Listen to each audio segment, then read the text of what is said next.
Okay, we are live. We're just waiting on quorum.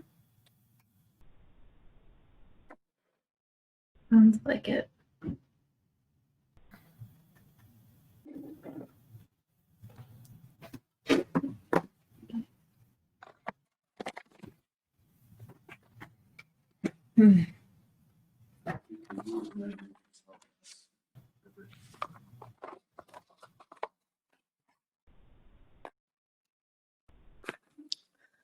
Find the.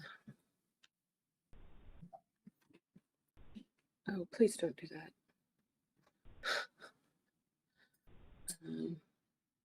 Hi, Mike. Hey, Mike. Sorry, I didn't realize video was off here.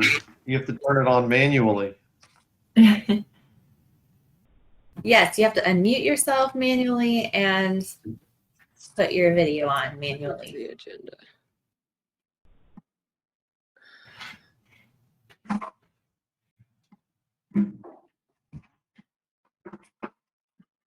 We are still waiting on quorum. Carrie is here in my office so she can hear everything. And if y'all need to call on her and ask her questions, she's available.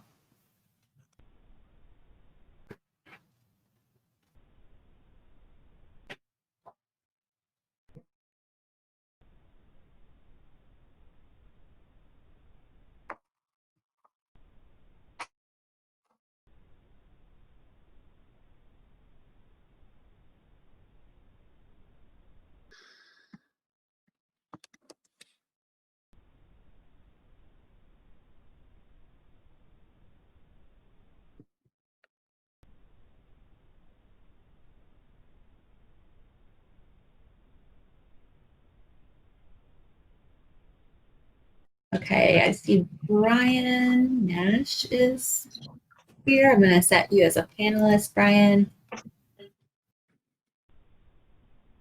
Okay, you can unmute yourself.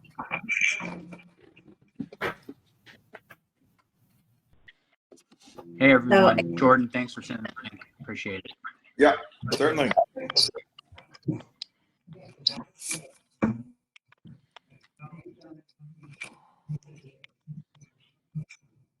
So I guess we have quorum with Alex, Mike, Jordan, and Brian.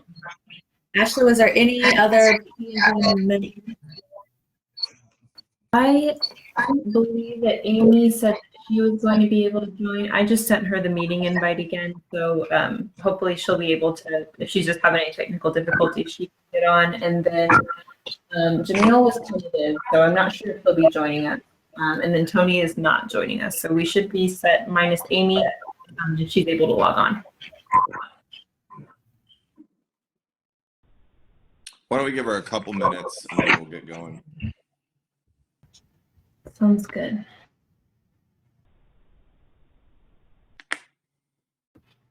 Make sure he's.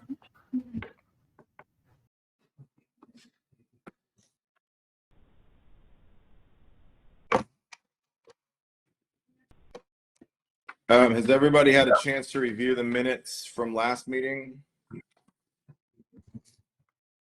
Yes. If not, now's a good time.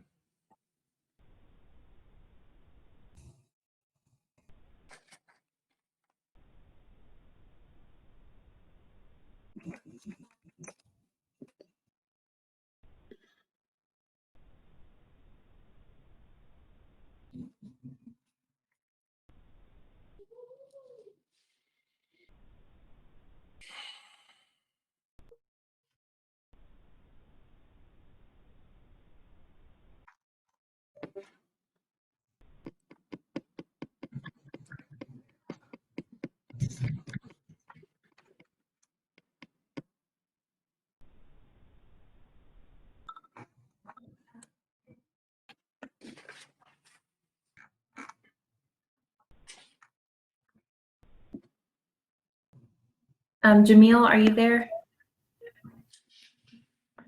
I'm here. I must fail the IQ test because I'm 0 for 2 in trying to figure out our Zoom call technology. No worries. We just didn't recognize your number to bump you up to a panelist, but you're all set now. Glad to know other people suffered as well. No, I don't think.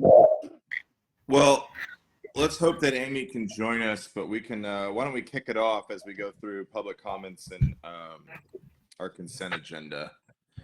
So why don't we call the meeting to order at 10:06.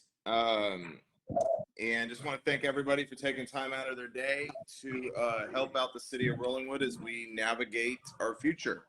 Why don't we start with a roll call? I don't remember how we did this, Amber. Do you want to call us out and we say here? I mean, Amber, I can't hear you. Man, I do that at least once every meeting. Okay, roll call. Jordan Scott. Here. Alex Robinette. Here. Jamil Allen. Here. Mike Rhodes. Here. Brian Nash. Brian, I think you're on mute.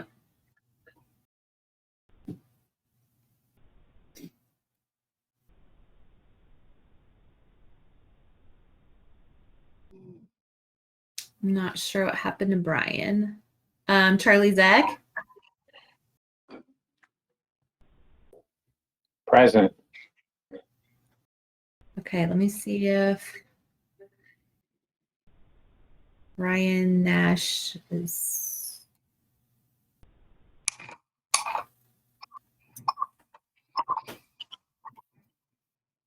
Okay, Brian Nash.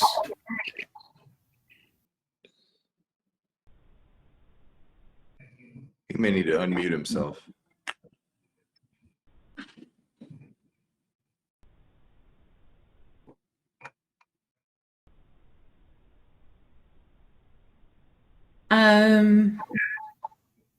Do you think he needs to click on his microphone? He's unmuted. Brian, if you can hear us, on the bottom right-hand corner are some audio set. Oh, he left the meeting. Dope. Let's see, he'll probably log back in. He might have been having microphone difficulties. We heard him before. Mm-hmm.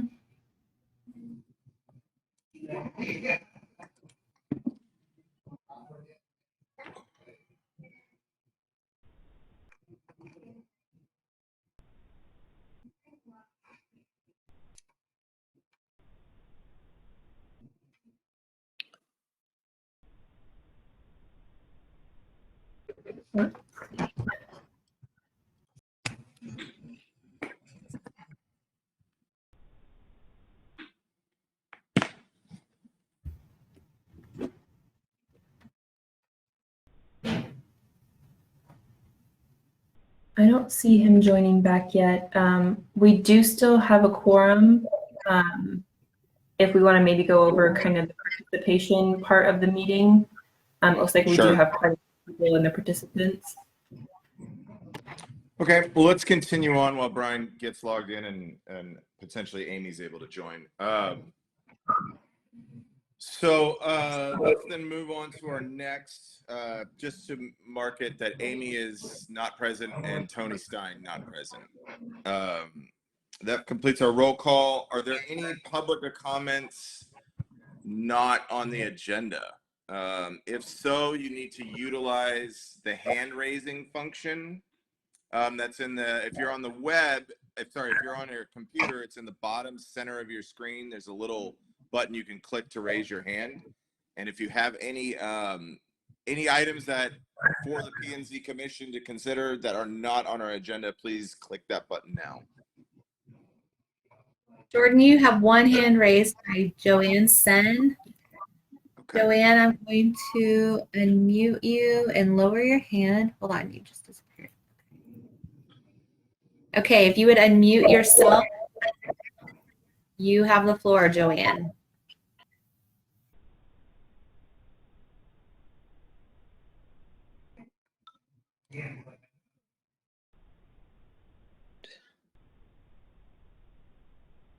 And Joanne, just a reminder, and for everyone else listening, this is slightly different than Zoom.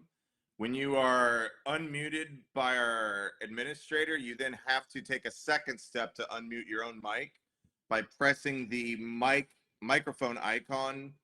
If you're on a computer, it is in the kind of center of your screen to the left side. You'll see a little mic icon that you have to press.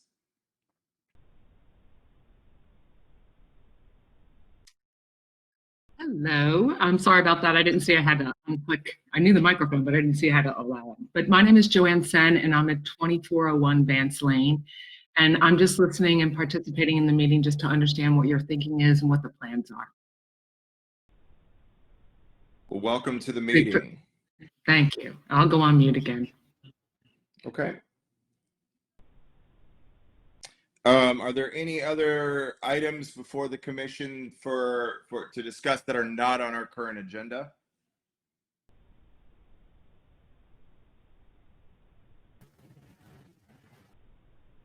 All right, hearing and seeing no other ones, we're going to move to our consent agenda, which is to pass the minutes from our May 27th Planning and Zoning Commission meeting.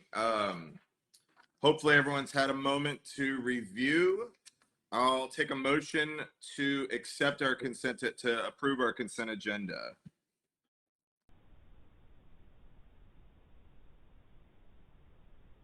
You need a second? I never got a motion, so you get to motion it, Oh, Alex. sorry. I make a motion to approve the consent agenda, is that if I was listening carefully? Fantastic. I'll second that. All right, was that Mike? Yes, sir. Okay, fantastic. Roll call vote. Jordan, you vote. Aye. Alex, Aye. Jamil, Yes. Mike, Aye. Amy, Yes.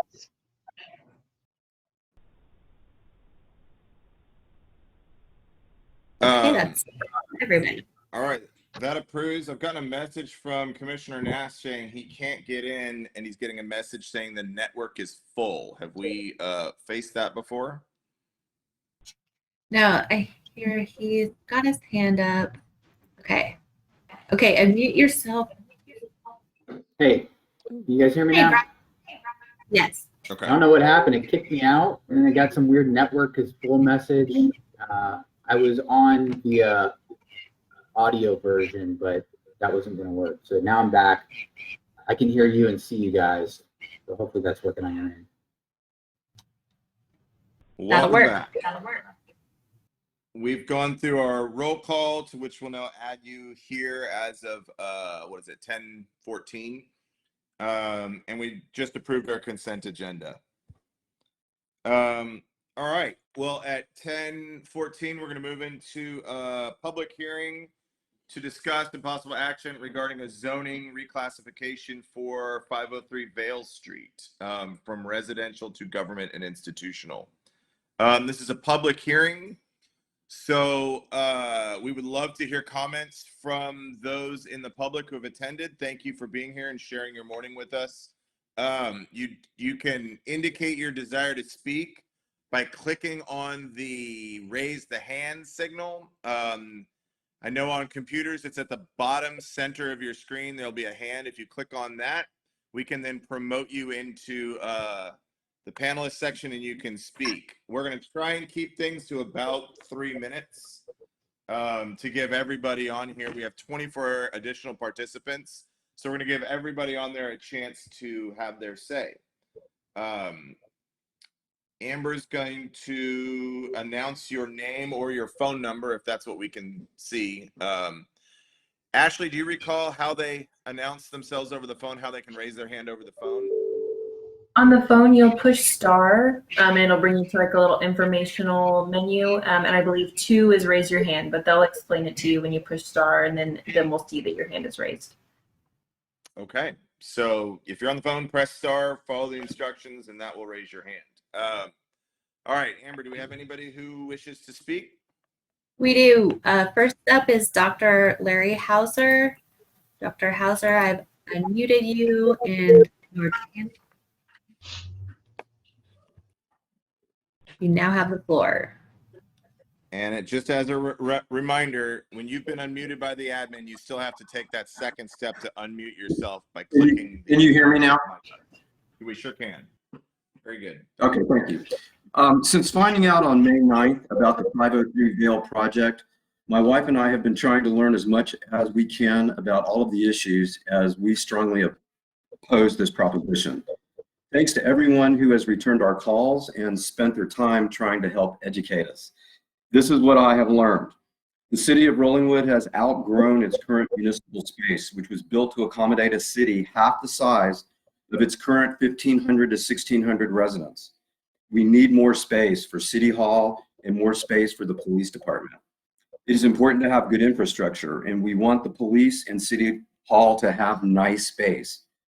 It is more efficient, cost-effective, and a smaller footprint to have your municipal resources centrally located, as it already is, in an already governmental zone property. It is less expensive also to share the common expenses of parking, lighting, plumbing, gas, electricity, phone services, internet, storage, insurance, accounting, legal, architectural, than to split off the police department and have to duplicate many of these services. The most important people that the police need to protect in our neighborhood are our children. They are the most vulnerable. The police station is already located near the pool, the baseball fields, the park, the places that have the highest volume of kids. ACL is only 2 weekends a year. I was told a recent memorandum of understanding signed to allow Rollingwood Police to patrol Alonzo Arnolfo Road for those concerned about the safety of that area. Rollingwood is one of the safest neighborhoods in Austin thanks to our great Rollingwood Police. The most traffic actually coming into the neighborhood is from the Bee Caves entrance, and for those concerned about unwanted people coming into our area. The Wheeler letter that I hope all of you have been able to see beautifully stated that this part of Rollingwood is clearly residential and should remain so. The intersection of Vail and Rollingwood is already very busy, and a police station would be a 24/7 operation, 24/7. That adds increased noise, increased traffic, increased activity, and would devalue the surrounding property.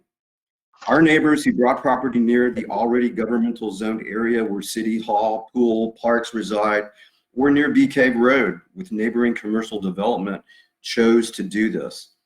At least 60 neighbors whose signatures you have who live in the more quiet residentially zoned area near the parks down here also chose this area and paid a premium price for their property. We understand that an unexpected opportunity to obtain some Rollingwood property at a reduced rate is an enticing proposition for some, but to rezone 503 Vail in the middle of a quiet residential neighborhood would adversely affect the quality of life and would forever change the character of this part of Rollingwood for at least 60 neighbors and still counting. If we pursue the 2019 Needs Assessment Facilities Report that we have already paid for, it would help maintain the status quo and not have any surprise disruptions to any neighbors, especially in the middle of a worldwide pandemic. Thank you very much.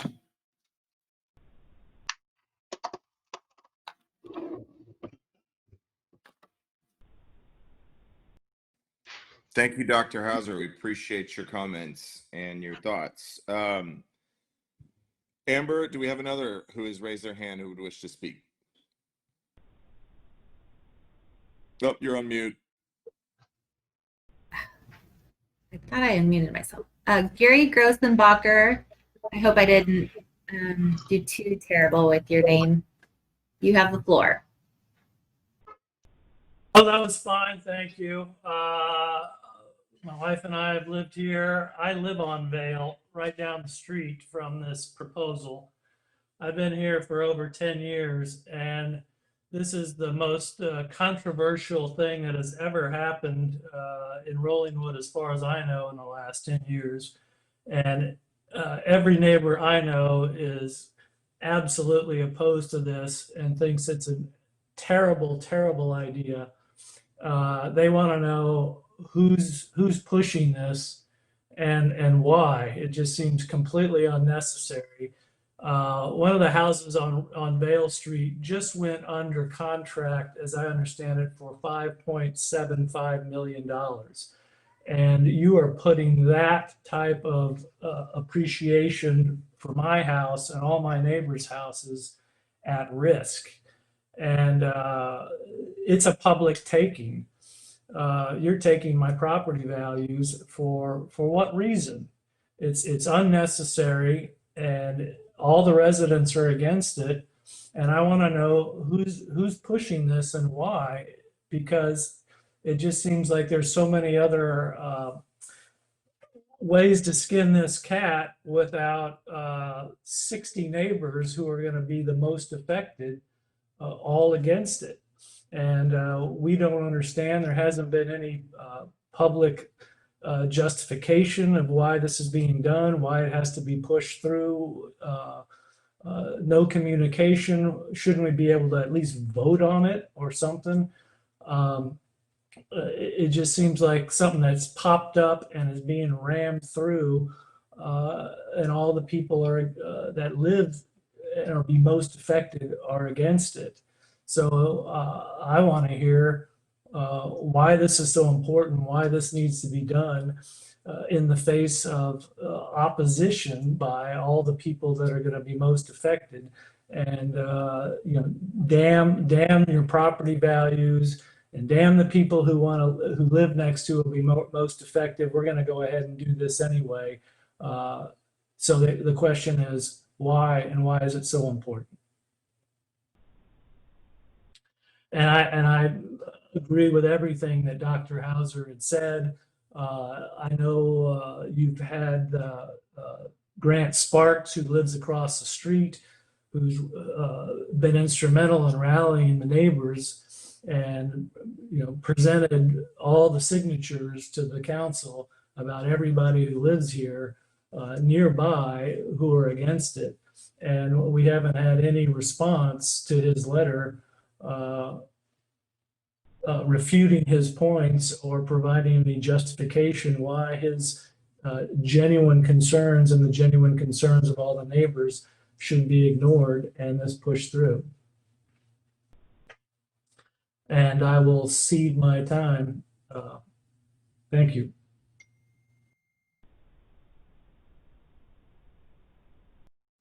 Thank you, Mr. Grossenbacher. We appreciate your comments.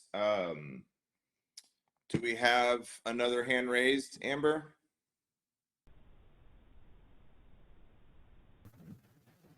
Yes, we have Melissa Morrow. Melissa, you can unmute yourself.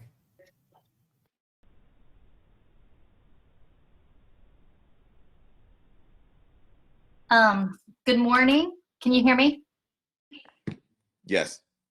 Okay, great. Thank you. This is Melissa Morrow, 2502 Timberline Drive. I've lived here at Rollingwood for 20 years. I want to thank you, the Planning and Zoning, for your service. I also want to let you know how strongly I support our police and our staff in the difficult job they have. I want to make sure that they have the resources to do their jobs. For many of the reasons that Dr. Hauser, Grant Sparks, and Brooke Brown have listed, I am not convinced that purchasing this property and rezoning it is a good use of our city resources at this time. The only really personal part that I will add to that is I did serve on the council for 4 years as a police liaison. And one of the things that I think that we really benefit from in Rollingwood is having community policing, a belief in that, and how really helpful it has been to have the police department right with the staff members, getting to know them, and also just getting to know the neighbors as they come up either to use the park or to ask or they need services or things like that from the city staff. And I would really need a lot of convincing, both on the part of the police department and the staff, that separating these two entities would bring about a better police service to our community. Because I really think that, like I said, there's a lot of benefit that happens when the police department is at the center with our staff.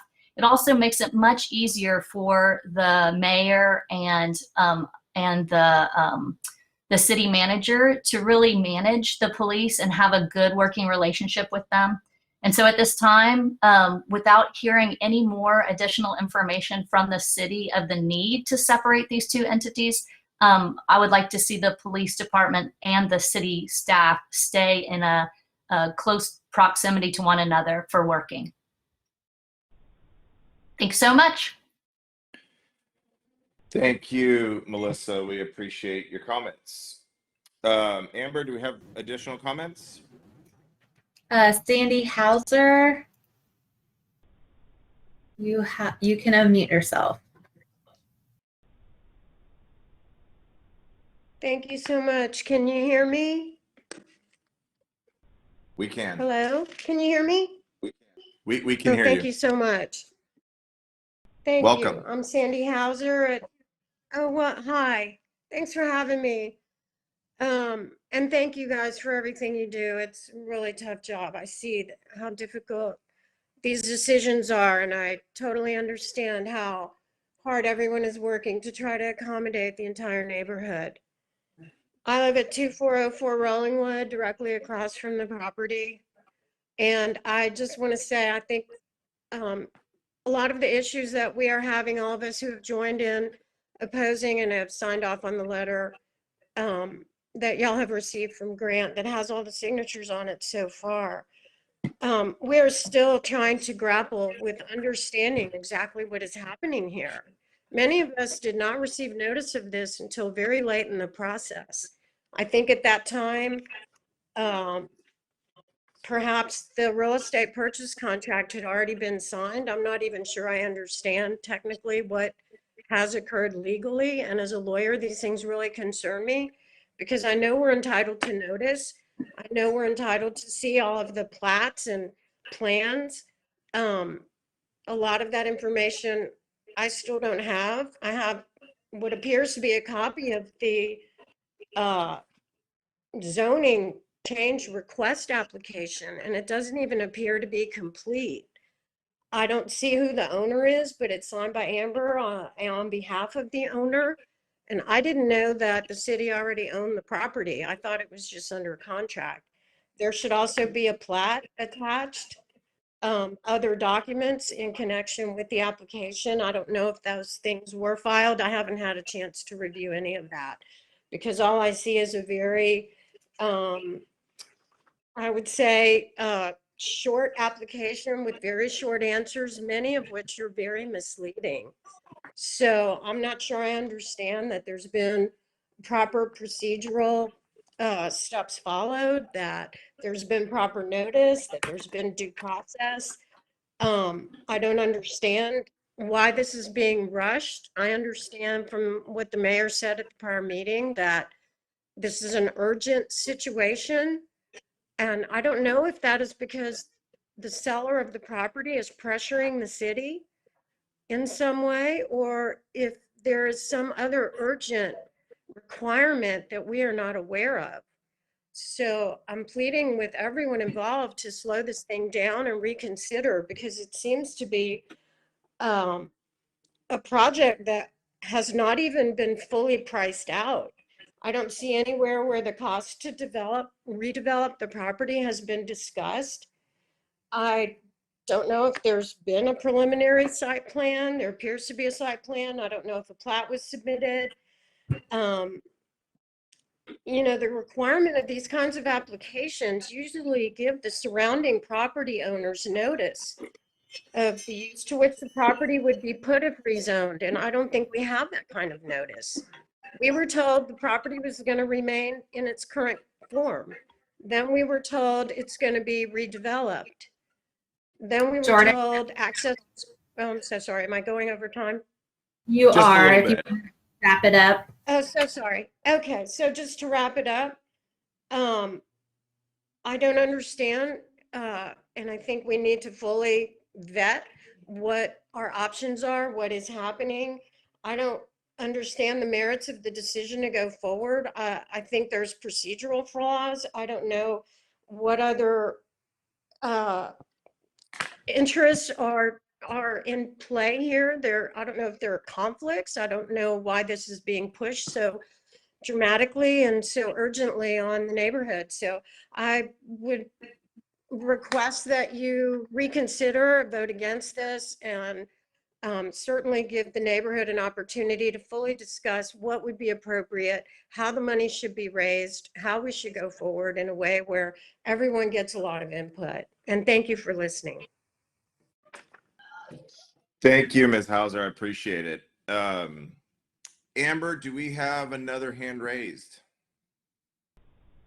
We do. Elizabeth Bray, you can unmute yourself. Hello. I,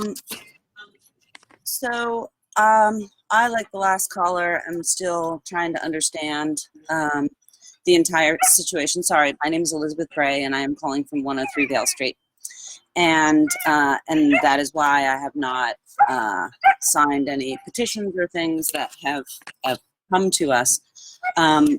But in addition, I will not be repetitive to speak about or endorse any of the other comments that have been made so far. I just wanted to add an additional one that I don't think has been brought to the table, and that is I'd like to further understand the precedent implications for other properties in Rollingwood should this property be rezoned, and also what the future of this property should be once the Rollingwood Police Department would decide in the future potentially to relocate. Is there any way to ensure other residential properties are not rezoned should 503 be rezoned? And will there be any provision in the proposed rezoning that says should the police department be relocated in the future from 503 Vale, would that property revert back to residential only zoning rather than sold to another institution? So my concerns also include not just this current situation, but what impact it would have on future situations. Thank you. Thank you, Ms. Bray. We appreciate it. Do we have additional people who would like to speak? It looks like a couple more. Amber? Yes, number ending in 6294. Hello. Hi there. Hello. We appreciate you stating your name and address for the record. And you have 3 minutes.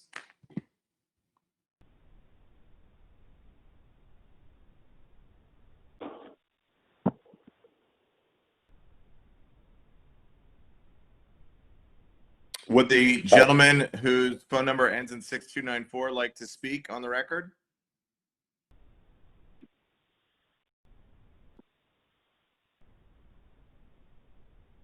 Okay, if you change your mind, by all means, you can press the button again. Why don't we move on to our next caller? Amber, would that be Brooke Brown? That is Lee Devaney. Okay, Lee Devaney. And you can unmute yourself, and a reminder just to press the unmute button at the lower center of your screen if you're on a computer.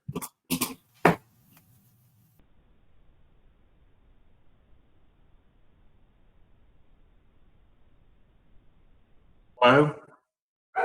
Hi, Lee. Good morning. Good morning. Apparently, unmuting was a two-step process. I was stuck on step one. I have submitted. First, I want to thank you for your service on Planning and Zoning Commission.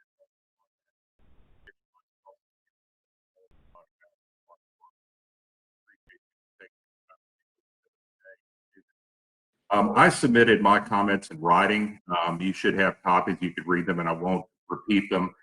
They primarily deal with the the process that the city council went through in both approving the purchase contract and also the issuing of the tax notes. I don't think that really the financial aspects of the tax note, which are my primary concern, are really probably within your purview, but I would encourage you to read my letter and consider the objections that I make to this particular transaction, and that's all I have. Thank you, Mr. Divany. I will say that I did read your letter and appreciated it. It was a lesson in municipal finance, so thank you. Really do appreciate you taking the time to put your thoughts down in writing for us to review. All right, Amber, who will be next on our list? You're on mute again. Brooke Brown, if you want to mute yourself, you have the floor.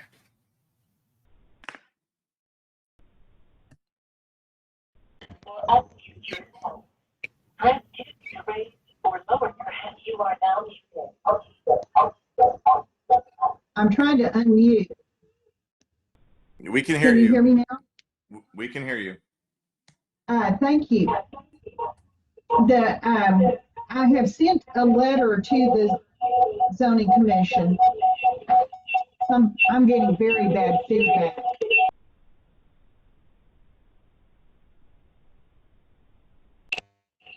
Can you hear me now? I was getting terrible feedback. Are you able to hear me?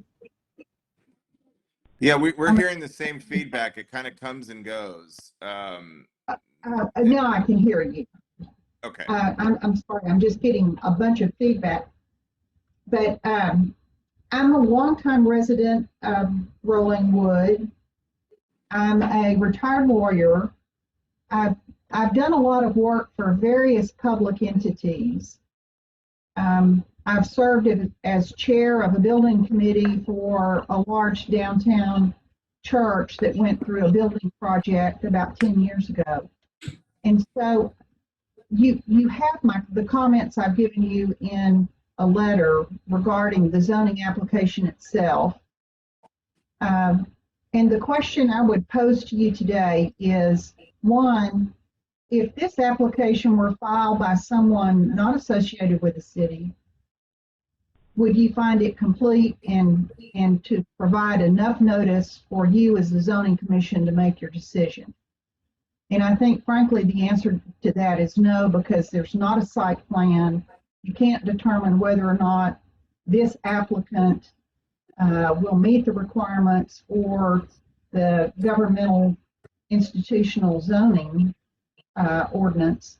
And then secondly, it doesn't accurately state the facts with regard to the impact on the community from the change in zoning, because it assumes that this tract is the same as the current municipal tract rather than this tract being surrounded by residential property.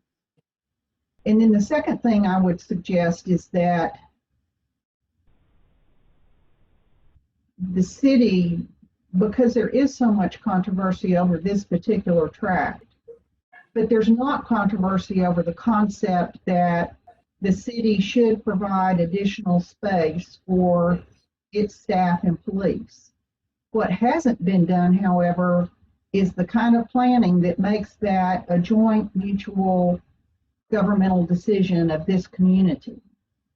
And I would urge the city and the Planning Commission to take a step back, look again at the spatial needs report that was done, and then go through a bid process to determine whether providing that space at the existing municipal location, what it would cost, what it would look like to do it somewhere else, and get bids on it. And that way you have a process where the community can have input and can buy into this, because I think it would be a terrible decision to proceed forward now with the amount of controversy that exists with this particular tract at this point of the process. You're And I- past your time. Do you want to wrap it up, please?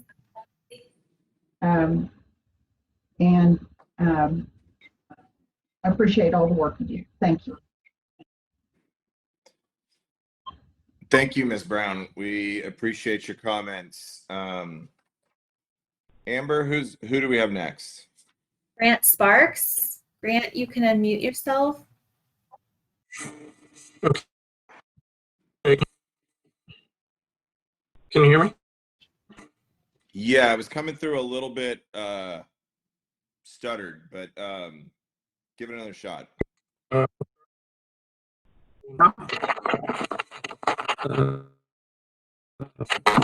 gonna have to raise my hand. Pass me over. How about now? Any better? That's much better. That's much better. Okay. Thank you. Sorry about that. Yeah, so I'm here to make a common sense plea for good governance. My entire career has been in public service as a local prosecutor. I've worked along law enforcement alongside them on a daily basis. I'm a strong supporter of our police department. Suggested that it's not a 24/7 operation. It's incontrovertible that it is. To suggest otherwise is really just a fiction. Rollingwood residents need and currently have a 24/7 police department. Moving it, things of footprint, traffic patterns, use of the current residential property. Melissa Morrow point that it's true that co-location is critical for accountability and community policing. Would suggest that good government requires that the city leaders, voices of their constituents. I've submitted that list of 61 residents. I wanted planning and zoning to know that in the last 24 hours, that's an additional 11, and I submit that it's going to be growing daily as people get more informed. And I'd add planning and zoning contrast those in opposition with individual residents who voiced their written support of rezoning, and suggest that I know that number to be much, much smaller written support of rezoning. I'd asked what the urgency is of the rezoning measure. No one's provided me a persuasion. I'd suggest that it's more a mission as opposed to urgency. Again, on good governance, I think city leaders have been in a position of trust and great responsibility. Rezoning in the face of this community opposition, in my opinion, would breach that trust. I'd point out that I believe that the rezoning application itself has already breached that trust, and I don't want to cast aspersions upon the applicant because that's some other directives that have been given. Lewis, that I'm not casting aspersions. It was stated in the application that the tract for use is permitted in the present zoning classification. That the tract is perfectly suitable for residential use. That's what it's designed, and it has historically always been that. And then the other note in closing I'd make, the zoning change request, the applicant certifies that she's either the owner of the property, or two, that the current duly authorized agent. Only the latter is not the city of Rollingwood. And that sort of suggests that the private has authorized the buyer of the duly authorized to take place. That may be been no transparency on that. I'm wondering if that bothers anyone other than me. In my view, the rezoning initiative trying to get cramped someone against the wishes of the residents who, given their full-throated opposition, little to no transparency. I'm urging the Planning and Zoning Commission to recommend against rezoning. And I hate to close on such a flame-throwing statement, but I again underscore something that I said. Spot zoning. Grant, you're over on time. I appreciate. Yeah, I'm going to close here, Jordan, because I'm yeah, thank as you. well. Spot rezoning on these circumstances not likely to withstand constitutional scrutiny, and in my clear sense, the city is going to find itself in costly litigation. Grant, thank you for your comments. We also appreciate the written comments that you've made and your efforts in keeping us informed. Thank you. Next, Amber. Jared Neese, you can unmute yourself. Can y'all hear me? We can. Jared, you got Okay. 3 minutes. We appreciate you being here and appreciate you. Thank you. Go ahead. Hi, thanks. Jared Neese, 406 Vale. I don't want to rehash what everybody's already said. I'm also concerned about the rezoning. I would urge y'all and the city council to take a look at what the legal requirements are for this type of rezoning. I don't think that this action would pass constitutional muster. I agree with Grant. It's looking increasingly more like the city's going to have to defend this, and I'd hate to see my neighbors, myself, and the city get involved in a legal dispute before the city has really taken a look at whether or not they're on firm legal footing. I appreciate your time.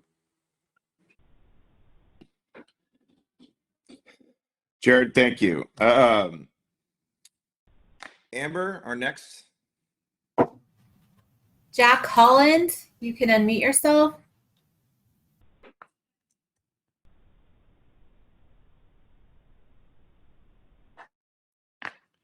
And Jack, just a reminder, thank you. You're on.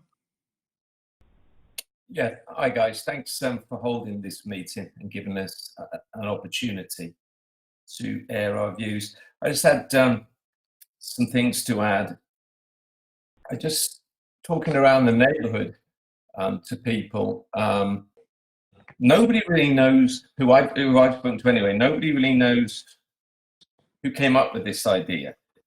And I think that's important to find out who's pushing this, because then we have a sense of who can be accountable for this decision, moving down the future.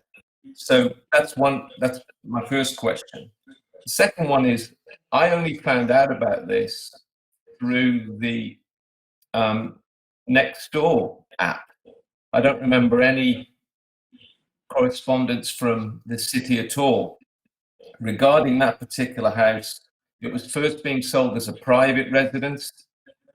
As a property investor, I actually went to view it myself, didn't like it, wasn't interested. And next thing I knew, it was being offered as a halfway house. And then a few months later, we're told it's going to be converted into a police station in a residential area. So again, how's everybody been notified? I found out through Nextdoor. So I think that we need a lot more transparency. And then another question is, when is this deadline for the final decision? Because I only found out about a week ago. And at that stage, the number of people on Nextdoor in opposition was about 30. Well, in a week, it's risen to about 60. I am absolutely aware of people that I've met just out walking our dog that have no idea whatsoever, who live in this city, that this is happening. They have no idea. And they're shocked and stunned. And that's some of my close neighbors when we tell them. They're like, wow, never heard of that. That's a big thing. So I'd like to know when the final decision is, because I really believe that the people in opposition to this, if they go around and get organized and knock on doors, door to door, to get people's honest reaction to say, do you really want a police station next to your house? If the answer is no, then why would you inflict this on your fellow neighbors? I think the number of people in opposition will rapidly increase. That's why I'd like to know the deadline for when this final decision is, so that you as a Planning and Zoning Commission will fully know the weight of either support or opposition to this idea. Thank you.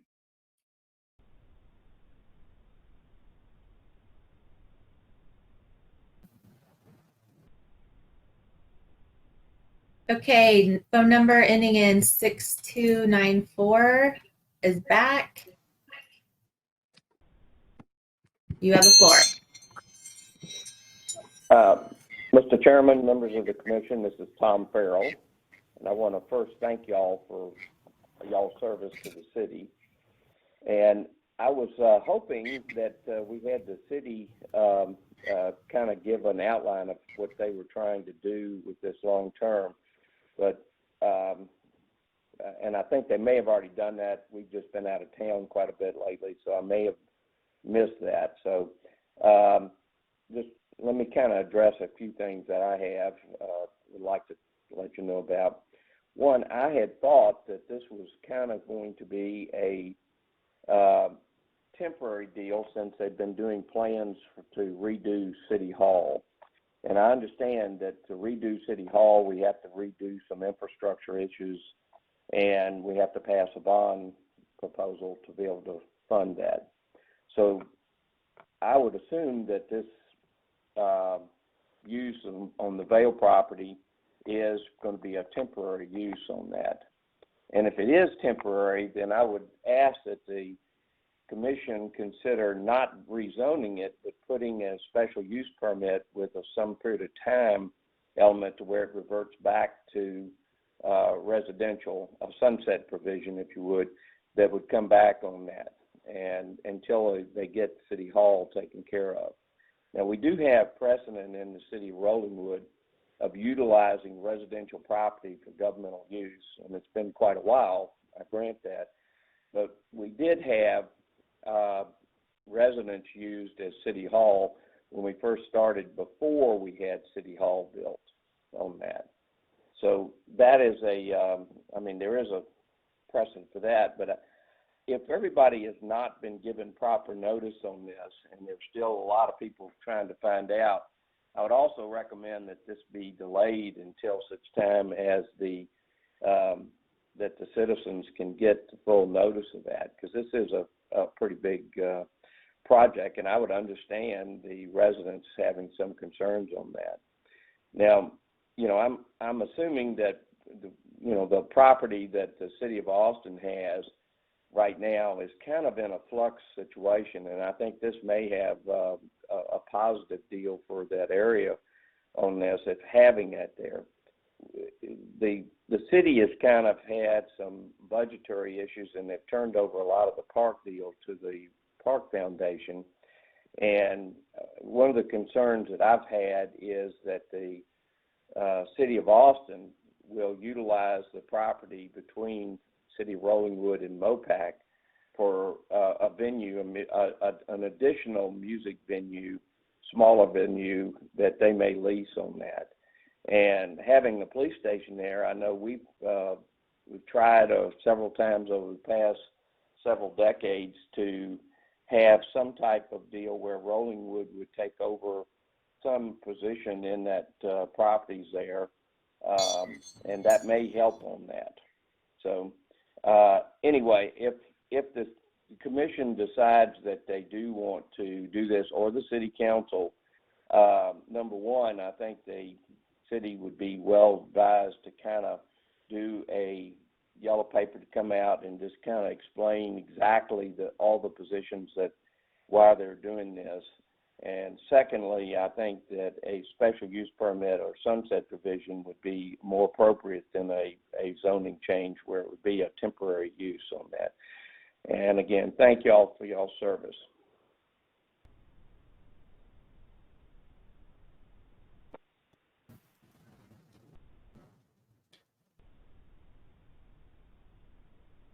Sorry, I didn't get to say that. I said that on mute. That was my turn.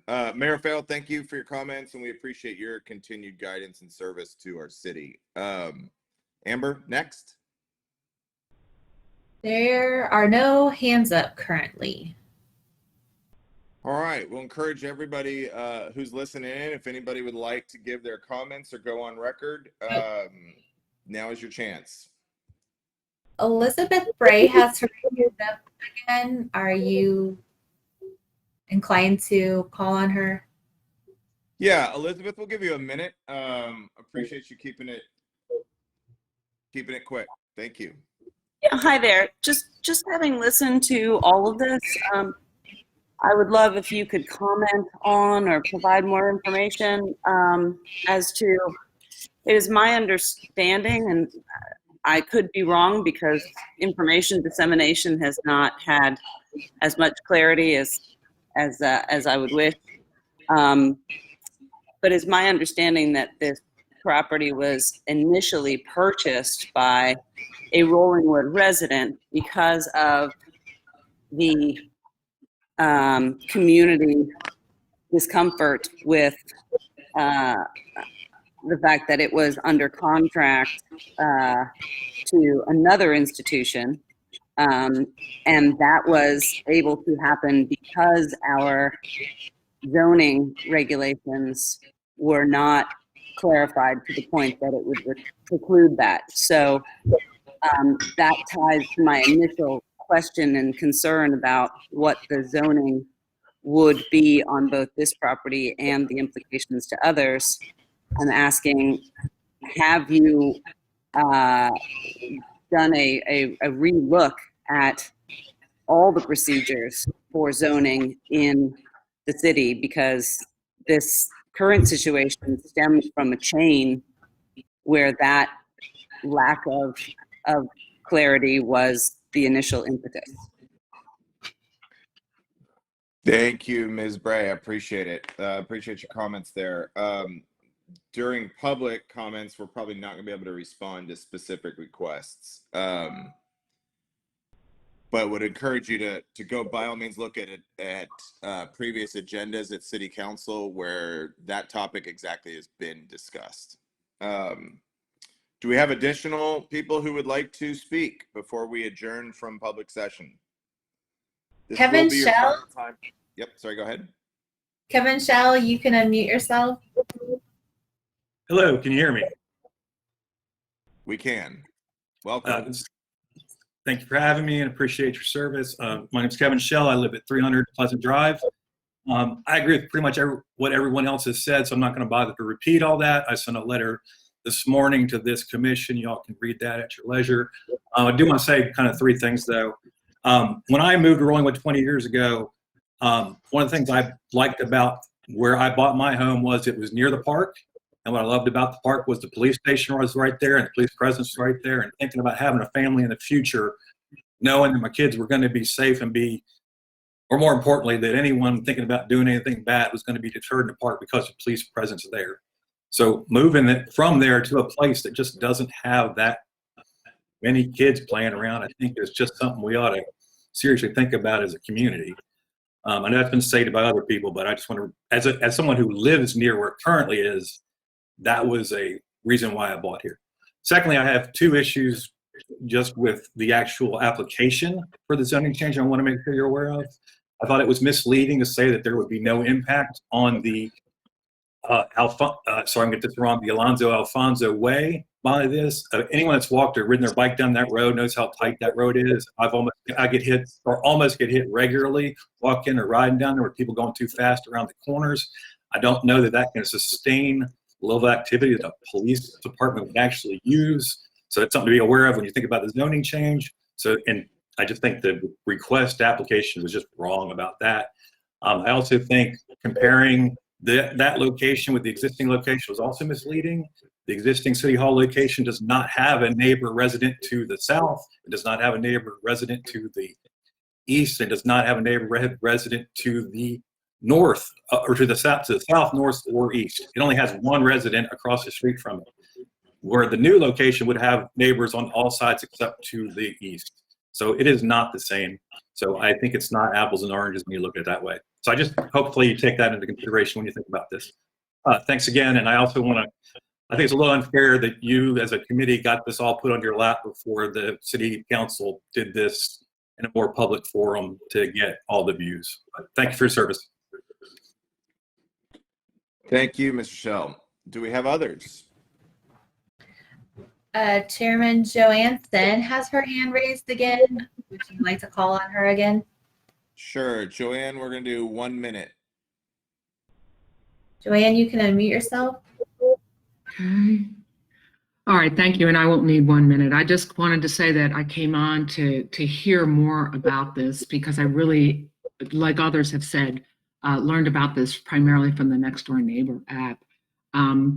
And the one thing that strikes me through all the conversations and my neighbors who have been speaking out is how well they've thought it out and how their questions are really balanced in terms of trying to make a good decision for Rollingwood. We've been residents here for 22 years and love living in this location. But the thing that I can't hear, that I haven't heard, is what the benefit is. In other words, the negatives for everything that we're saying seem to outweigh the benefit of why this location would be the right choice. And I just want you to kind of focus on that, because I've spent 35 years in advertising, and we always have to think of what does it do and who is it for? Those are the two questions that you need to answer. And it just doesn't seem to be obvious for this choice. It seemed like it was an opportunity and it seemed to make sense, and everyone kind of started running down the hill, and the snowball kept getting bigger and bigger. And I think now that if you can take a step back and look at this, I appreciate your service and the time that you've done this. I've been on many boards. I just think you need to go back and just really put that front and center, because change is always difficult, but this just doesn't seem to be. There doesn't seem to be a positive or rationale for why this would benefit our community. That's all I have to say. Thank you. Thank you, Ms. Sen. And apologies if I cut you short. I don't think she spoke earlier. So if you have 2 more minutes of something you'd like to say, feel free. No, I'm fine. Everyone has done very good for speaking, and very, very well said. I think we're here to be rational about it, but I think you need to go back to the beginning and say, what does it do and who is it for? Okay, thank you. Are there additional comments in our public session?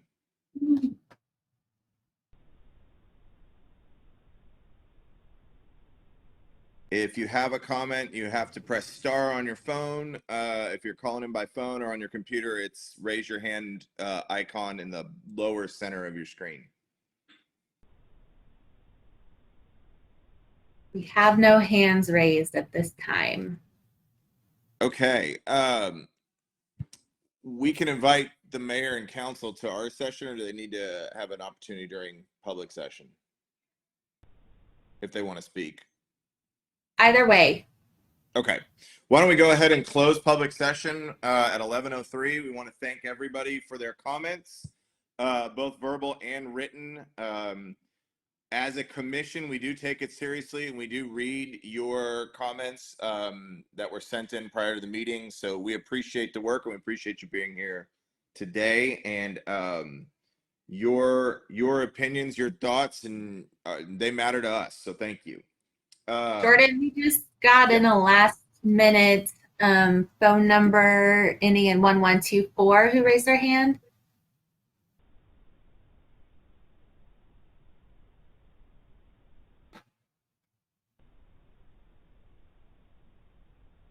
Do you want to take their comment? Oh, sorry, I was waiting for him to see if they're still interested. There they are. Okay.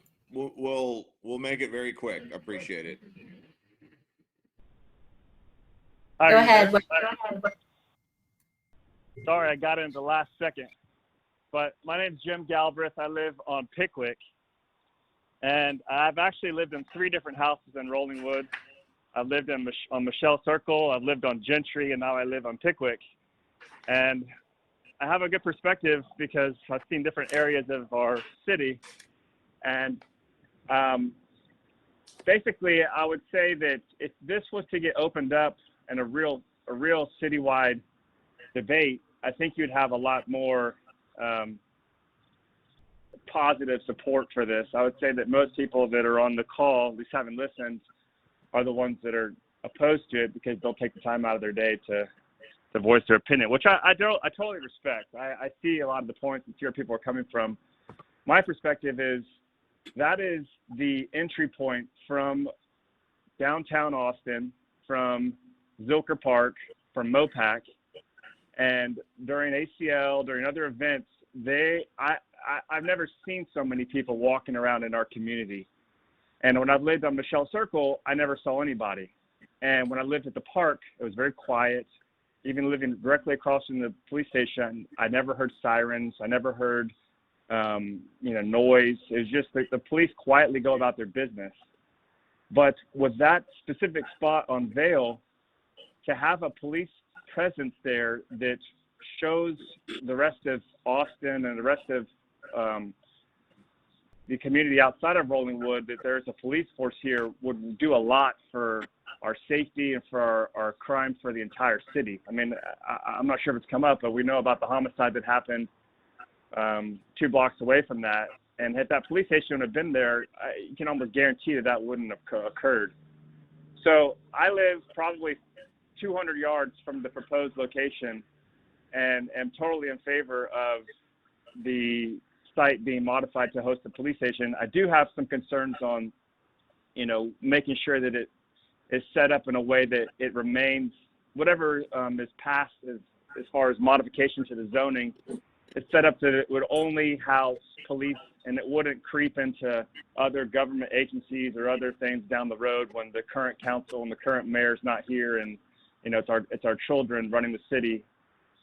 It would be nice to have it set up in a way to where there's true limitations on what that piece of property can be used for, and then have it set up also to where there's true limitations on the maximum amount of impervious cover that can be put on that lot so that it doesn't impose on any of the other surrounding neighborhoods. But the lot seems plenty big enough, and I think that the overall benefit of having a station where it's right there front and center from people coming in from outside would do a lot to help the overall safety of our community.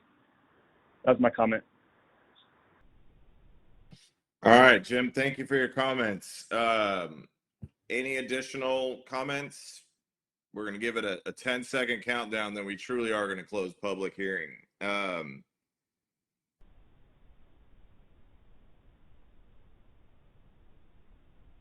All right, last chance for anybody to raise their hand by pressing the icon or working through their phone.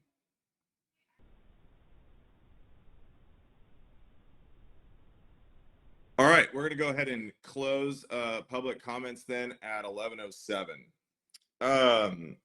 And again, thanks to everybody who wrote in and everybody who was here today to give their thoughts.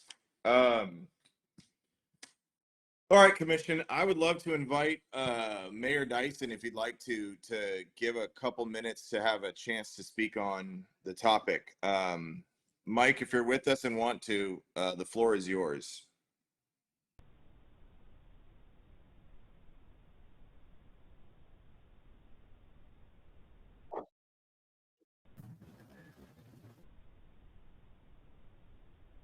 Hey, Commission.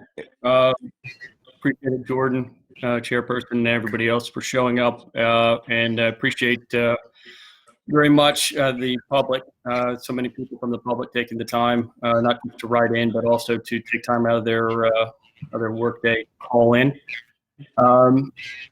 In short, this isn't something that just kind of, when I say something in this, I guess I should be a little bit more clear. The needs assessment, spatial needs assessment, was commissioned by the city the better part of, well over 2 years ago at this point.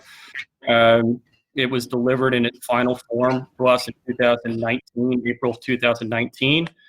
As it is a central portion of the city's planning, I hope that planning and zoning has had an opportunity to review it. I understand that there's some new faces, and you know, we all have a tremendous amount going on. So maybe that didn't make it around in the course of the last year, but hopefully at this point we had an opportunity to take that in. So the need isn't new. What I guess maybe a misunderstanding as to an immediacy isn't necessarily an immediacy on addressing these things, although I'd argue it needs to be addressed sooner rather than later. That's probably been the case for years. But what's really brought this immediate opportunity to the forefront is that we didn't have, or we were presented with an opportunity that we weren't presented with before. To be clear, I heard some comments earlier. There is no association with what we're talking about now with any, previous considerations with this property. This property was purchased by an individual resident, and that individual resident subsequently offered to sell it to the city. And if the city wasn't interested, they would sell it on the, under regular circumstances or typical circumstances, I guess.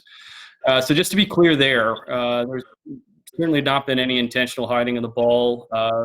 I know my city council and city staff to be of very high character integrity. And with regard to, information and a free flow of that information, I've attempted to respond to each and every email that I received. I still, as I'm sure some folks recognize, I still have a backlog on a couple of those.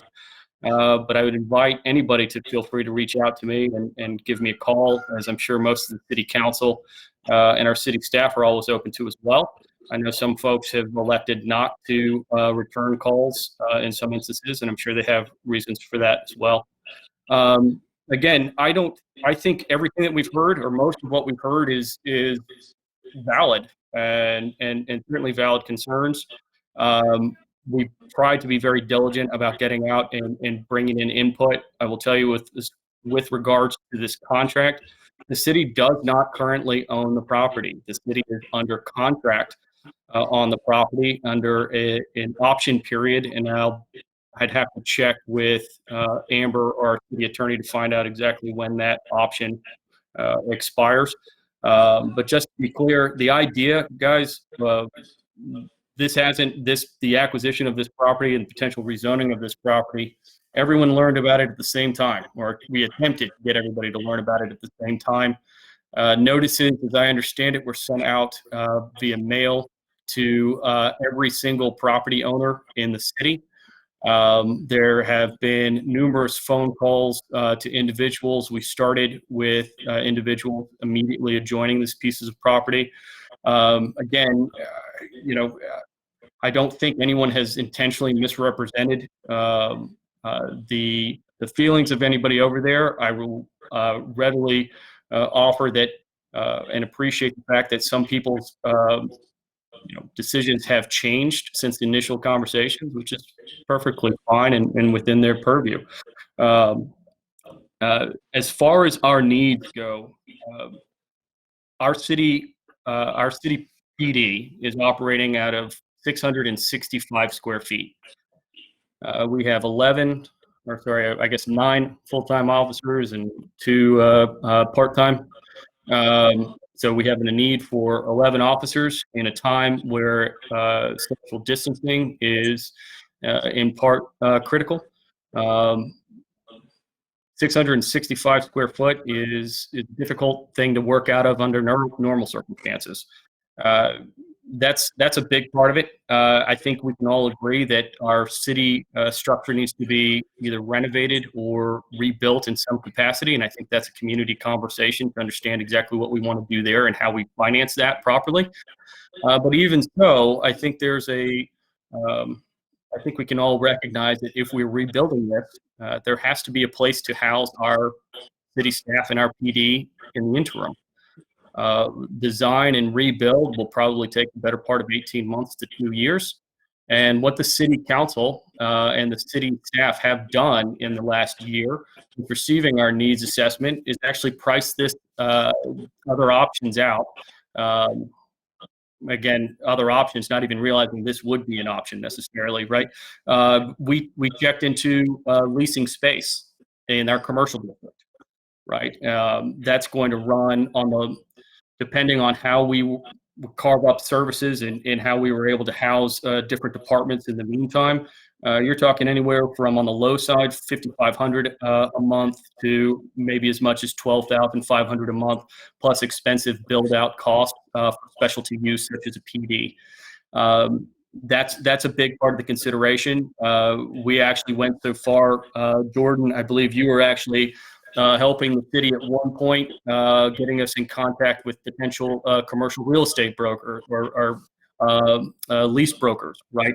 So we know we've had this conversation. This was better part of a year ago when we were looking into this. A lot has happened in the meantime, right? We're waiting on our IIP to understand what drainage constraints would look like if we increased our impervious coverage at our current commercial tract. We needed to see, what our actual, I guess, the short answer is we were trying to get a bunch of data together so that we could talk to the public about a potential bond to pay for the things that we know we need, right? That's it, not the least of which is municipal needs and spatial needs that we're discussing today, but also with regards to drainage infrastructure and water line infrastructure. We now have that information, but what's happened in the meantime, obviously, is a global pandemic. We had discussions, community discussions around a park. All these things take time, and unfortunately, in a small community, we have a limited bandwidth. Now, one other important aspect, and I'll just leave you with this. We've received a couple of conversation points about why do we need this now? We are a small community, and our population has grown as a community over the course of a couple of decades, but not as much as you might think. We're still a very small community. But what's happened really is that the community around us has grown astronomically. We can talk in terms of Rollingwood as being a city of roughly 1,600 people. But in the truth, we're surrounded on three sides by the city of Austin, which is 927,000 people, and Westlake on the other side of us. We sit in the middle of a Round Rock, Austin MSA, which is 2.6 million people. So it's not enough for us to just say that we're small. The community around us has changed. We've changed our needs, and kind of what our feedback is what community feedback with regards to what kind of services and service level we expect has changed. And the short answer is infrastructure gets old. And so you have to be willing to renovate and when needed, replace. So I appreciate the fact that everyone's taking time out of their schedule to have these conversations. I would just say that none of this is knee jerk or, for those that have been working on this, it didn't just happen, I suppose. And I apologize to anybody who has that feeling, and I welcome them to give me a call.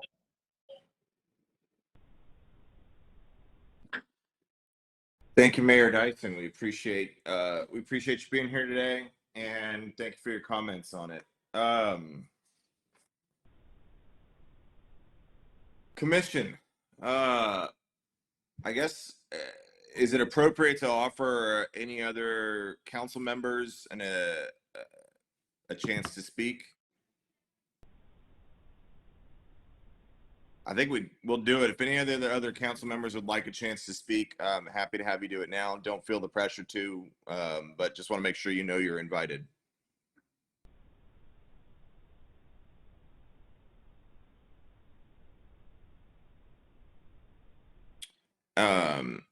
All right. Well, why don't we let's discuss it. It's kind of hard to do it over IP talk, but does anybody on the commission have anything they would like to add to the conversation? Any points they'd like to bring in? Now's the appropriate time to kind of share your thoughts about the project, and then we are going to make a recommendation to council on this topic.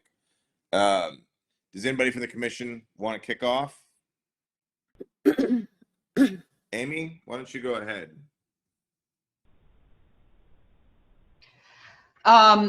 What I'd like to say is, first of all, that I appreciate the members of the council and the mayor looking for viable options to help alleviate what is clearly a problem with the city. And Mayor McKee instituted a study on facilities when she was mayor.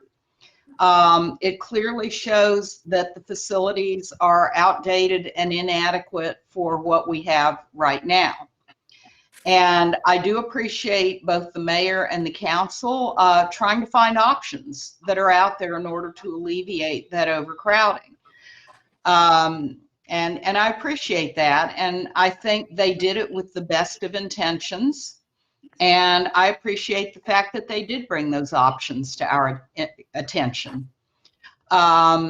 In addition, I want to give you all a little bit of history about how I came to serve on the Rollingwood City Council in 1984. At the time, there was a property behind us on South Peak Road that was zoned residential.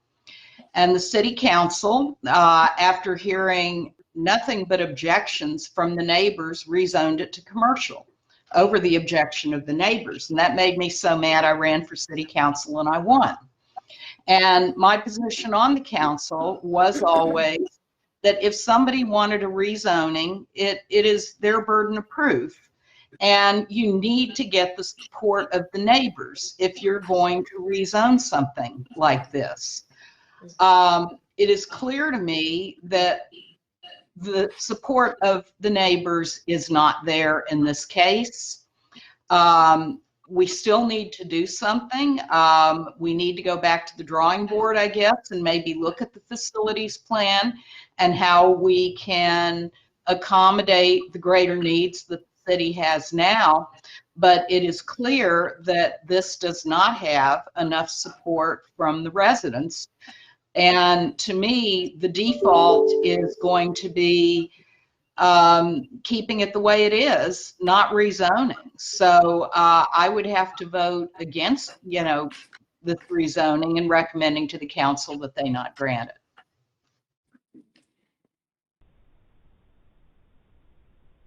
Amy, thank you. Alex, okay, I was going to say good. I was unable to hear your comments last time, so I truly appreciate hearing your thoughts again. The floor is yours. Well, I agree with a lot of what Amy said. I thought that was well said.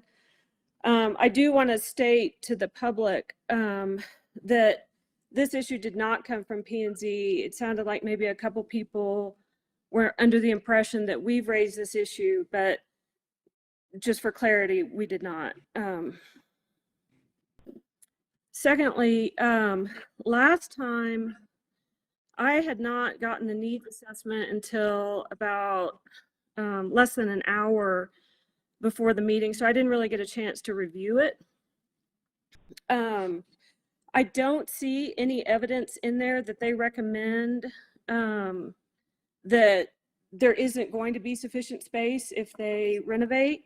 It doesn't seem to recommend that we should look elsewhere. I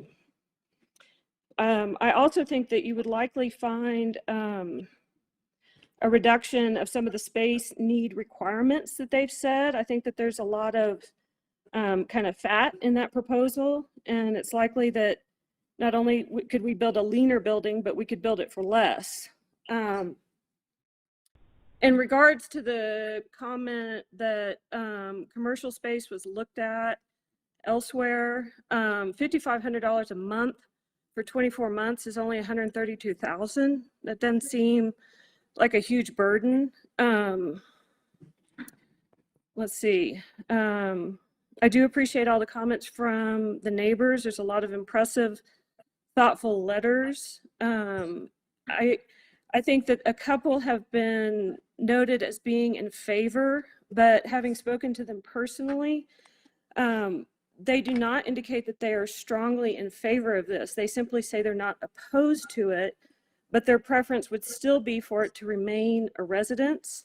So I think that they're sort of being represented in an inaccurate manner. In the end, I cannot balance that there's an overwhelming need to move the police station because we've exhausted every other available option. I think this is a huge ask, and it comes with a great deal of opposition from all the nearby neighbors. I also think that the image of a police station right off the park is something that a lot of people are against. I understand that it represents, the that we're very close to being a gated community if we put a police station there. And I think people who have bought houses in that neighborhood, in that area, did so knowing there was not a police station, did so knowing it's a safe neighborhood, did so knowing that their property values were likely to increase. And so I can't find any overwhelming need to relocate the police department there against everybody's strong opposition. And I want to also make the point that I don't think we should open the box of considering this as a special use permit, because it's really hard to close that box. I think we need to leave this box shut now, leave it as a residence, because that's the overwhelming impression that I get from the neighbors. So those are my comments. Thank you. Thank you, Commissioner Robinette. Sorry, I'll be formal, but thank you, Alex. We appreciate it. Other commissioners, Commissioner Allen, anything you'd like to add? Commissioner Rhodes? Commissioner Nash? Yeah, I mean, I read the needs assessment. I looked at that, and certainly there is a need to do something. And so I like the idea that council has gone out and been creative, looking at this opportunity. I think it's smart to do so. And I commend the neighbors for the tremendous amount of thoughtful letters, the civility, and all of it, I think, has been really great. It's great to live in a neighborhood where those things can happen in this way.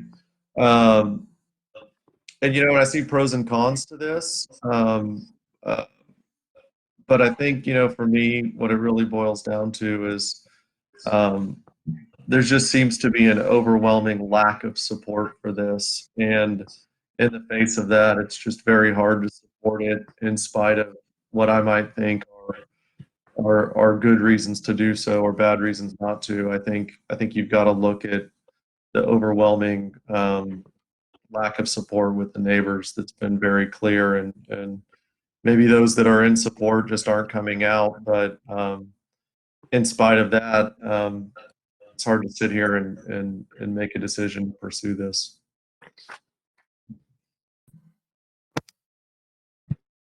Thank you, Commissioner Rhodes. Jordan, can you hear me, Mr. Meal? Yes, Commissioner Allen. Must be the least tech savvy of the P&Z members. I come at this from maybe just a slightly different angle than some of the others. First, I'm thrilled with the community engagement and agree with the comments about civility, and I think the intellect of the Rollingwood residents is extremely high. I learned a lot from reading the letters. I want to commend those that brought this idea forward. I know that some of the residents, I think, expressed some frustration, and it's always hard to hear about something like this late in the process and feel like you weren't brought along or informed. But I think that trying to get creative about a solution like this is a positive thing. I think it's better for us to see the opportunity and hash it over as a group than miss out on it completely. While I am influenced by the overwhelming opposition, I do think it's our jobs to sometimes make hard decisions and look at this in terms of what is best for the city, which sometimes forces you to sort of come out on the losing end of a popularity contest. Having said that, in this case, I I just don't believe that this is the right permanent location for this facility. And for that reason, I would oppose it. I would add, and Mayor Farrell touched on this idea, and I've had a similar thought. I would not personally be completely opposed to the idea that if we could somehow clearly define the timeline with no wiggle room, and if we could use the house without making significant investments and modifications, I would not be opposed to it if it were proposed on a temporary basis. But I also recognize that there's there's a lot of detail that needs to be worked out to get to that point, and that's not what's before us today. So.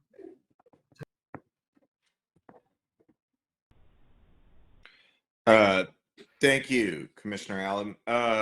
Commissioner Nash, you have thoughts? Yeah, I don't want to retread a lot of the ground that's been discussed, but I do, I obviously agree with all of the comments about our community and its engagement and civility. It's incredibly impressive to have the feedback that everybody was able to provide, and it was very much appreciated. I spent a lot of time poring over the letters, and the comments today were incredibly helpful. I think there were a lot of really great points that were made. I do think that, I think Mayor Dyson and the City Council, I read the needs assessment, and I know I think they've put a lot of thought into this, and I don't think that was probably communicated as effectively as it could have been to a lot of the residents. I know that there is a notice that goes out, and I think maybe the sort of gap there, I'm just responding a little bit to some of the thoughts about sort of why does it seem like it's happening so fast. The way it looks to me is it was actually we've been thinking about usage for a long time, and then this opportunity came up and action was being taken, but the notice that you get in the mail with your water bill or whatever it might be, I guess this one was a separate notice, but maybe did not effectively communicate to everyone what was going on, what the plan was. And so, it may be that on a go-forward basis, we need to kind of think about, or City Council needs to think about how to kind of packetize this information and get it in front of people in a more effective way. It's just a thought I had on that, but I don't know, this is tough. It does seem to me like there's a lot of pros and cons. Mike was saying, if you're asking me personally, and if I were in that area, I could see some benefit to it. And getting Jim Galbraith's perspective on it was actually pretty helpful to hear somebody who had said, well, I live nearby and I've lived other places, and this actually could be a good thing. But with the amount of opposition I'm hearing, it's really hard to see what the path forward would be in a way that would the mechanism would need to be one where I felt like we were getting the consensus. And I hear Jamil's comment about sometimes we need to make the tough decisions, and it's not a popularity contest. I understand that too, but there are, I think, the comment about there being a burden of proof is interesting to me as a lawyer. And I do see the case that Mayor Dyson's made on it, but there's quite a bit of opposition to it, at least on the public record. That makes me hesitant to take an action that would in any way be permanent without the public feeling like they had an opportunity to weigh in. I'd like to better understand what we're being asked to do and how that relates to what the City Council then does. I know that in some capacities, we are the sort of, we take action and it's done, like when we, but in others, we're proposing things to the council, like this is a plat that we've approved, it's a preliminary approval, we would like the council to now weigh in. So where is it in sort of that decision tree or that approval tree structure that we sit with this rezoning aspect? And that's a question I guess I have for our city attorney or anyone else on the commission that better understands that procedure. Would you like us to address that now? Or whenever is appropriate, Mr. Chairman. Well, if you have other comments, otherwise, yeah, we're happy to discuss it. I'll take a whack at it, and Charlie, you can fill in the parts that I missed. But essentially, we are tasked with making a recommendation to council. That recommendation is for the rezoning of the property, not the look and feel of the building, anything like that. It just basically changes it to existing code guiding the government and institutional zoning. Aspects of how it was built, whether or not it fits within that would be conversations for a later date and potentially for other governing bodies, like Board of Adjustment or City Council. So one of the things we went over at our last meeting was that if we recommend against the rezoning, the city needs a 4/5 vote to approve it. However, there was an additional clause in the code that says if 20% of the adjacent neighbors formally protest, it also needs that 4/5. And you may recall seeing some notes from Ms. Wayman that said we've reached that status. So at this point, the city council is a 4/5 vote. But we still do need to make a recommendation either way to the council for them to then proceed on whether or not they wish to vote or not vote. Charlie, did I get it right? Pretty close. It's so the way the process works under the statute, and that's really what we're talking about here, is that before City Council can even consider this item, it has to go to Planning and Zoning Commission for their consideration and recommendation. City Council, the Planning and Zoning Commission under statute needs to provide a report. Under our local ordinances is required to provide a recommendation. If that recommendation is a recommendation of denial, it is a 3/4, not 4/5. It takes four of the five. It takes 4 of the 5 to approve it, to override the recommended denial. If there's a protest of 20%, which is, and I'm not a math guy, but there's a way that you calculate that 20% as presented in the statute. If that protest is presented in writing, that also requires 4 of the 5 council members to approve it above the protest. But none of that can occur until after this body considers the issue and makes that report and recommendation. Thank you, Charlie. Brian, does that bring you up to speed?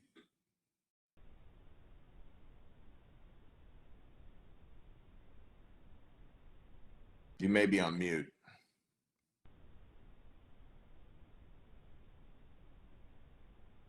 All right, I'm going to assume Brian's good unless he jumps in. Any other questions for city attorney?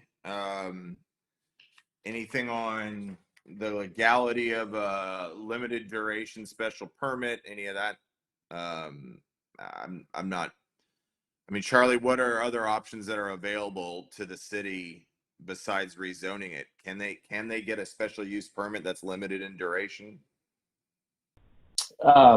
I don't know. I haven't looked at any of those issues. I haven't been asked to look at any of those issues. The only thing that's before this body right now is just whether or not this could be rezoned. Yep. Staff reviewed, and residential zoning doesn't have a special use permit option. And so it's this option to rezone by right. And so that was the only option available. Understood. Okay. Thank you for the clarification. I guess I'm the only one who hasn't said anything. I'll kind of just echo a lot of what I've heard, which is a appreciation for our community for their thoughtful comments, and for keeping things civil while we went through this. When I first moved to Rollingwood 12 years ago, I joke about a parking lot that ended up in the park and things were not civil.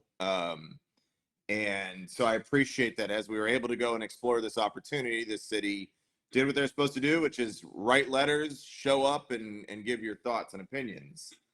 Like Amy, I served on city council, and there's a weird sort of disconnect of when you serve inside city council, you see the kind of infrastructure constraints that are placed on our city. The original developer built this town without really addressing drainage, as I think most of us know. There's, like Austin, they don't have detention lots within any subdivision that would drain the water. And it's caused problems for quite a bit of our neighbors and makes it more difficult and complicated to redevelop our homes. We have other infrastructure issues. I always joke we bought 10-year roads for the repaving with 20-year bonds, which that bill comes due eventually. And then when you're in City Hall a lot, you see how everybody's kind of squeezed into City Hall, and that it is an old infrastructure from the 1970s that's just not meeting our basic day-to-day needs. So in agreement with the idea that we need to address our infrastructure issues, and I'll echo that this was an opportunity that I believe was worth exploring. And yet it seems pretty clear that a majority of residents within, close to this are not interested in it.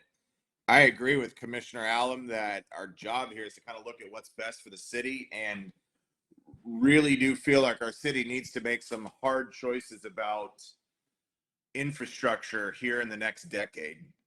There are means to pick up residential properties and rezone them to utilize for drainage. There are means by which we need to look at what would work for that. That wasn't the intention of this rezoning. Our police need an effective, I think they're in 660 square feet. They need more room to operate. And our city hall's basically sitting on top of each other. We've got, I think, accounting staff sitting out in the floor of the council room. And there's other issues I don't wish to put on public record about, safety and security of critical data. So that's kind of my sense. I'll echo what I heard a lot from. We have some hard choices as a community. I hope we can continue to talk about them and look at the opportunities to solve those. I don't think there's any one magic bullet, but it's going to be a conversation amongst all of us to figure out how we're going to meet some of the deficiencies of the original design of Rollingwood from back in the 60s. And I'll pause there. Any additional questions from the commission for our city staff, for Mayor Dyson, or for our city attorney?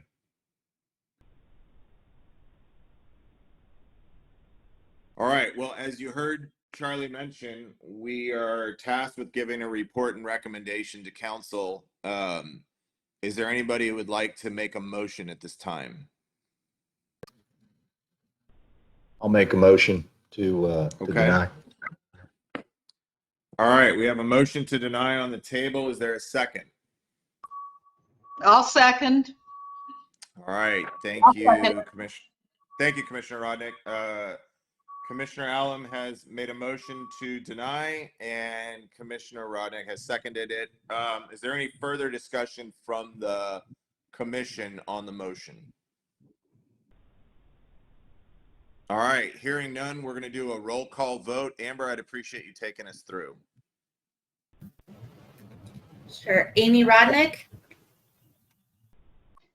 Aye. How do you vote? Alex Robinette? I vote to deny. Yeah, we can.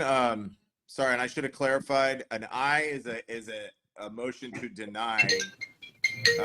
If you are against the motion, you would say nay. So an aye is a motion to deny the approval. Correct. Yeah. I vote to deny the approval. I vote aye. Perfect. Alex? Aye. Jordan? Aye. Mike? Aye. Brian? He's on mute. He may have been kicked out again. Yeah, no, there he is. Brian? I don't see him on the list.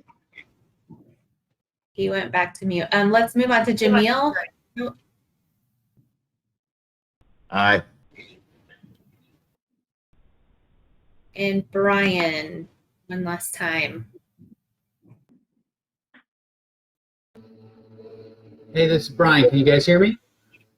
Yes. Yes. I believe it's all ayes so far, right? Correct. All right. I vote aye. Okay, the motion passes unanimously. That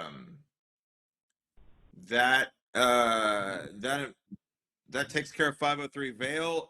We had an item on our regular agenda to discuss the residential tree canopy ordinance. We didn't receive the letters and information on that, so we are going to, I guess we could table it. Do we need a motion to table, Charlie?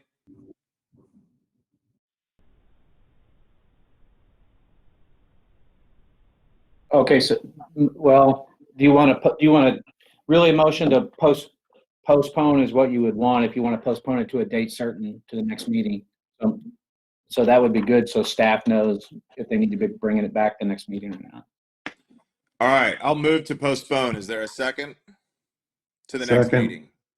Okay. I heard Mike before I saw Amy. So we have a motion and a second to postpone this item. All in favor? Well, let me say this. Is there anyone opposed? All right, then by voice call, all in favor say aye. Aye. Aye. All opposed say Aye. nay. Okay, motion carries unanimously. We'll postpone that to the next meeting. Amber, do you want to do a quick briefing on the comprehensive plan? Any updates on that, as well as in the plat at 603 Riley Road?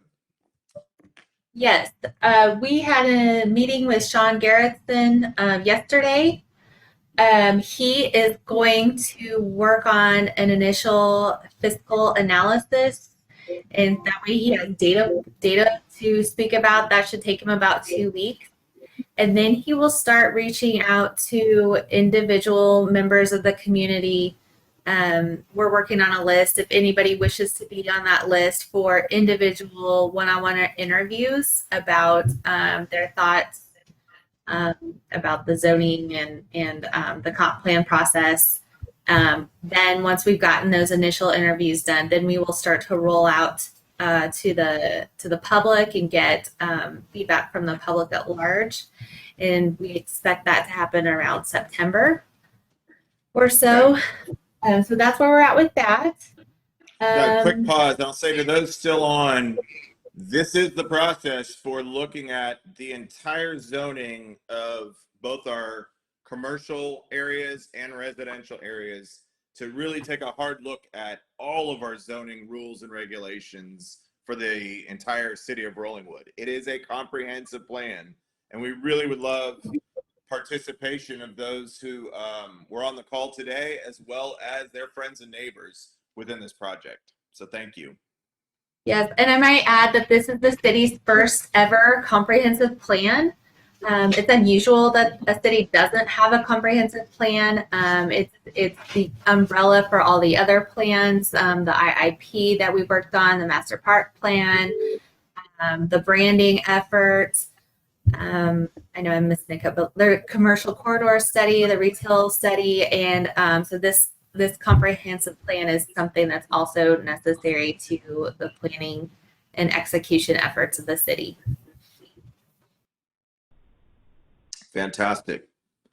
Plat at 603 Riley Road. They have been working with Carrie, and tentatively we have scheduled a hearing with Planning Zoning for July the 8th. Okay, fantastic. So we'll be revisiting that plat July 8th. Okay, fantastic. Anything about future meeting dates and agenda items? Y'all heard July 8th is our next meeting. We've made a request to the city. I've heard y'all saying we really want evening meetings again, that the daytime ones are kind of difficult. I've also heard that echoed by some of our friends and neighbors here in Rollingwood saying they really love for us to shift back. So we're really trying to push to later meetings, even though we're going to continue virtually. Any other agenda items that the commission would like for consideration right now for future meetings? If you guys do have any that come up, or if anybody asks you about anything in particular, by all means, send that to Amber or Ashley, and we'll add it to the agenda for the July 8th meeting. Just a quick bit about it. We are going to be the week before, because of July 4 and the holidays, it's going to be a little bit short, a little bit earlier to the cutoff date to get anything added to the agenda. So it'll be that Thursday before the July 4th holiday weekend, which I think is the 2nd. Will be our cutoff to add anything to the agenda, is when we have to post. All right. Is there a motion? Nothing else on here? Motion to adjourn? I so move. All right. I'll second it. All in favor, say aye. Aye. Aye. Aye. Thank you, everybody, for your time and attention and effort on a difficult subject. Thank you, guys. I appreciate it. Thank you. Thank you, Joe. All right.